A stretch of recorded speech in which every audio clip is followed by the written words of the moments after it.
So what is the registration procedure for freelancers? Basically, there are three agencies that we need to consider.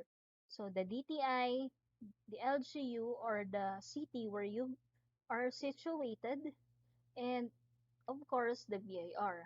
However, due to the nature of freelancers business, we are not really required to register our business with DTI and also with the LGU or the city. So most freelancers go about the route of registering only with the BIR straight.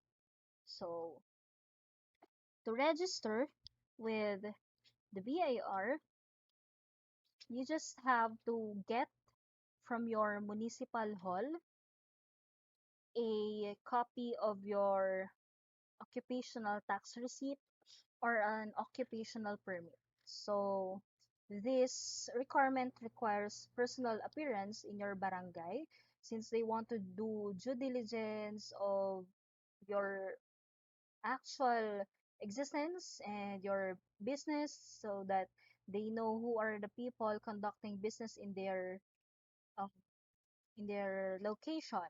So, however, these requirements, some BIR offices are requiring it, some are not. So, it's better to get it. And then also, you should be able to secure from the barangay a barangay clearance. So, after getting those from your barangay, then you have to prepare three copies of each form here.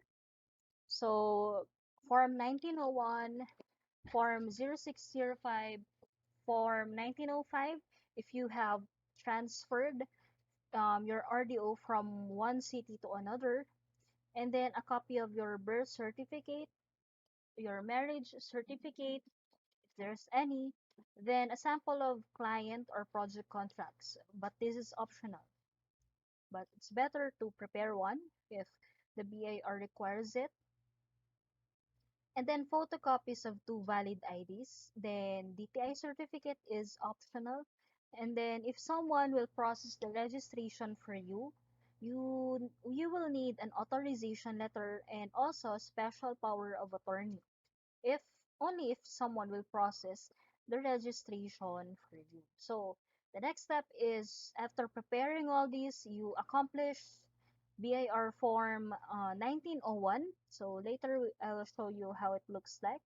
And also 1906, and then submit the same together with the all the requirements listed in the new business registrant counter of the RDO having jurisdiction where you are located. So, so for example, if you're located in Taytay, Rizal, you need to register with the RDO that covers Taytay. So, there. And then you have to pay the annual registration fee of 500 pesos with the BIR also. And then you have to pay documentary stamp tax, and then the RDO will then issue you the certificate of registration or the form 2303 together with the ask for receipt notice and an authority to print. So after that, you will also be asked to attend the taxpayer's initial briefing to be conducted by the BIR concerned for new registrants in order to apprise them of their rights and duties and responsibilities. So these is a complete step on how to be registered with the BIR as a freelancer. So actually, you can do it on your own. It's fairly easy. You don't need DTI, you don't need permit already. Just go to the BIR and then just fill out forms, then present all these documentary requirements. So there. Now, how to fill out the BIR Form 1901? So, this is an example of BIR Form 1901. It's what we use to register with the BIR. So, The important parts here, of course, you should be able to put here your TIN,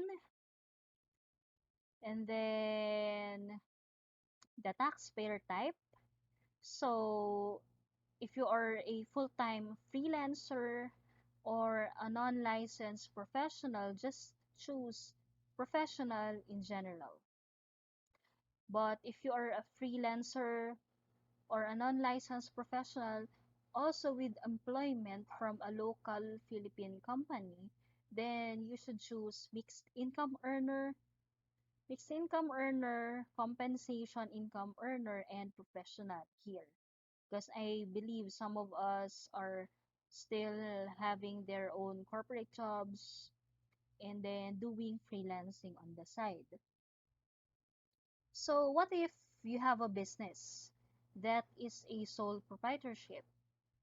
Then it is a business with a business permit from the mayor's office or the municipal hall. So if you have this, then your choice should include the option with sole proprietorship. So you have to choose mixed income earner, then single proprietorship and professional. So here. So of course you have to fill out your taxpayer's name, your complete name, and then the gender, your civil status, the date of birth, if you are a professional or a freelancer, your place of birth here, your mother's name, father's name, then your citizenship, and if you have other citizenship, and then your local residence address here, and your business address, but they can both be the same because as freelancers, many of us are just working from home, right? So and then the purpose of teen application, you just have to put there that you are practicing a profession. And then you should also be preparing your identification details, photocopies of your ID, and then contact details, and then check if you are also availing of the 8% flat rate, um, which we will discuss later. So there. And then of course, don't forget to sign it. Don't forget to sign your Form 1901. Now, if you are a freelancer who wants to transfer your RDO from one RDO to another, then you have to fill out your Form 1905. So you just have to fill out your PIN, then the RDO, the name, and then in part 4 and part 2 here, you just have to indicate that you are changing in your registered address. So if your business address is outside, is different from your old RDO, then you have to tick this transfer to another RDO. But if your new address is also within the same RDO, you have to tick this transfer within same RDO. So what you will do is just to update the address, right?